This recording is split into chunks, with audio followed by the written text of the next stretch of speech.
Okay, let's really dig into this. The mission today is to understand why sustainability, ESG, environmental, social governance, why it's gone from being this sort of optional add-on like the old CSR model, Right, the nice to have. exactly, to being absolutely central, a core strategic thing for businesses and frankly for careers now. It's a fundamental shift. And we're looking at this through the lens of Bangladesh, which is fascinating, isn't it? One of the fastest growing economies globally, Incredible growth. but also facing huge climate risks and, well, ongoing social challenges, especially around labor rights. Our sources are really pointing to this demand for integrated purpose. It's not just philanthropy anymore. No, it's about good business. Resilience. That's the Yep. key word. And look, what's driving this pivot is, well, it's data, hard data. This isn't just a feeling. Okay, so what's the data telling us? Well, take consumers first. That Nielsen IQ survey from 2023, pretty clear. 81% globally feel strongly that companies need to step up on the environment. 81%, that's huge. How does that play out locally, say in Bangladesh? Price is always a factor there. It is, absolutely. But we are seeing a growing awareness, especially among younger people, a sort of nascent market willing to pay a bit more if they actually know a product is better environmentally. It's about information. Okay, so consumer pressure is building. What else? Investor pressure. Yeah. Big time. Global sustainable investment was estimated at, what, $35.3 trillion in 2022? Wow, $35 trillion. But is that all truly new money moving into sustainable projects? Or is some of it just, relabeling existing funds? Is it really de-risking? That's a fair point. There's definitely an element of better reporting, which matters in itself, but the capital is being directed strategically, and it's not just investors pushing. Right, there's regulation too. Exactly.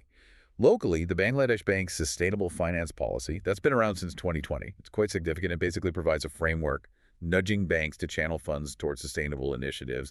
The financial plumbing is being set up. So the money and the rules are pushing in the same direction, which, as you said, sets up this really interesting picture in Bangladesh. On one side, You have real leadership. yeah, global leadership in green factories.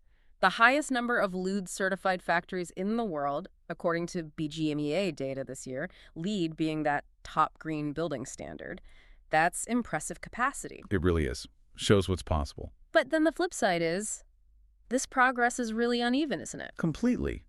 The small and medium enterprises, the SMEs, they make up the backbone of the economy, but they often struggle big time. And that's the risk, right? Because buyers and investors, they look at the whole supply chain, not just the fancy LED-certified factory at the end. Precisely, it's a systemic view. Yeah. Which brings us to connecting strategy with actual results. Look at Patagonia globally. Ah, Patagonia. Yeah. Always the radical example. They are, but their insight was genius, really. That "Don't Buy This Jacket" campaign, promoting repair with worn wear. It built incredible loyalty. Anti-consumption drove the brand. And then the founder gave the company away. Yeah, in 2022, to fund climate action. Talk about purpose. Mm. And the result. Revenue didn't tank. It more than quadrupled. Over $1 billion by 2022. Purpose drove profit. Okay, that's a powerful global case. What about locally? Look at Greenphone. They've made a serious commitment, 50% carbon reduction by 2030. And they're doing it through things like deploying over 1,200 solar-powered towers. So that's not just a PR statement. That's deep operational change. Installing solar needs different skills, different infrastructure. Exactly, which connects directly to what this means for professionals, for you listening. Right. So if you're working in business or aiming to, what's the takeaway?